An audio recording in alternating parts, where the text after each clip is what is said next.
दोस्तों जय भीम जोहार। उड़ीसा का क्यांझोर जिला तारीख 27 अप्रैल सड़क पर चलते राहगीरों को नज़र एक ऐसे मंजर पर पड़ती है जिसे देखकर किसी का भी कलेजा कांप जाए। 50 साल का एक शख्स फटे हुए कपड़ों में अपने कंधे पर एक भारी बोरी लादे हुए पैदल चल रहा है। बोरी से बाहर झांकते सफ़ेद हड्डियां और एक इंसानी खोपड़ी। यह कोई डरावनी फिल्म का दृश्य नहीं था, बल्कि स्वतंत्र भारत की एक कड़वी हकीकत थी। वह शख्स कौन था, वह उस कंकाल को लेकर कहां जा रहा था, और सबसे बड़ा सवाल, आखिर किस मजबूरी ने एक भाई को अपनी ही बहन की कब्र खोदने पर मजबूर कर दिया।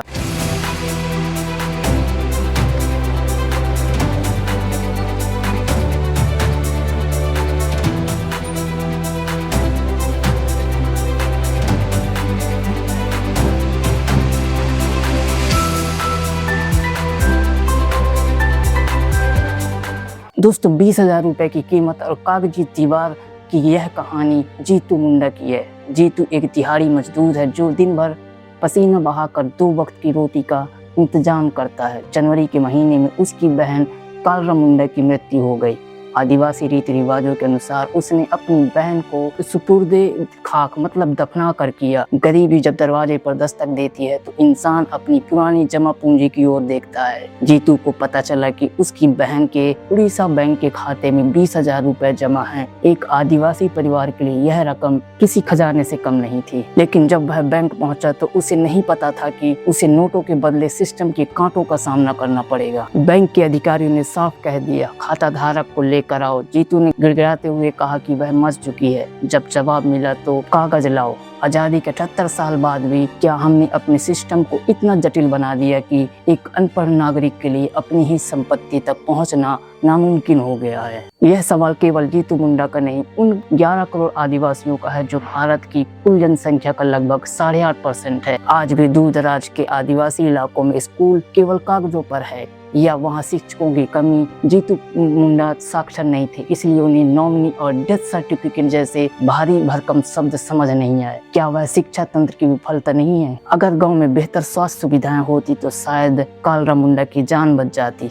अक्सर आदिवासी क्षेत्रों में अस्पताल इतने दूर होते हैं कि मरीज रास्ते में ही दम तोड़ देता है। बैंक पहुंचने के लिए जीतू को कई किलोमीटर का सफर तय करना पड़ा। बुनियादी ढांचे का अभाव आज भी इन समुदायों को मुख्य धारा से काट कर रखता है। दोस्तों अब एक ऐसी जानकारी जो आपके होश उड़ा देगी। Reserve bank of India RBI की ताजा आंकड़ों के अनुसार भारत के बैंकों में 72,454 करोड़ रुपए ऐसी राशि पड़ी है जिसका कोई दावेदार नहीं है। इसे अनक्लेम्ड डिपॉजिट कहा जाता है। लेकिन क्या आपने कभी सोचा है कि यह पैसा किसका है?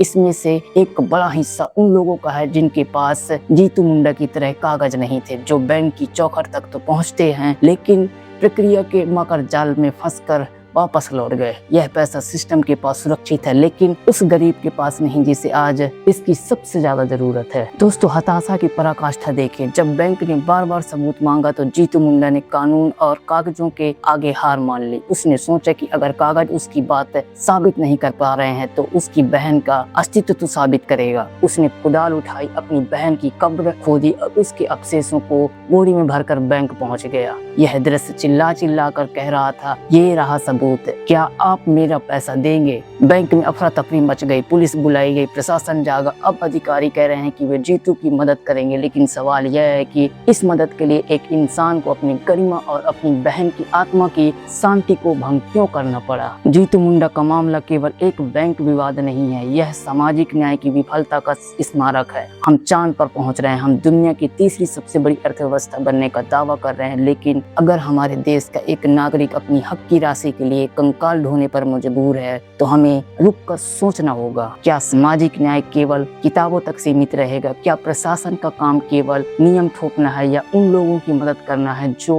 नियमों को नहीं समझते? आदिवासी समुदाय जल, जंगल और जमीन का रक्षक है, लेकिन आज वह खुद अपनी पहचान और अधिकारों की रक्षा के लिए संघर्ष कर रहा है। यह वीडियो केवल एक सूचना नहीं बल्कि एक पुकार है उस अंतिम व्यक्ति के लिए जो आज भी कतार में सबसे पीछे खड़ा है और जिसे न्याय की सबसे ज्यादा जरूरत है। दोस्तों वीडियो आपको इन्फॉर्मेटिव लगा तो इस वीडियो को ज्यादा से ज्यादा अपने दोस्तों के साथ, अपने परिवार के साथ शेयर करें।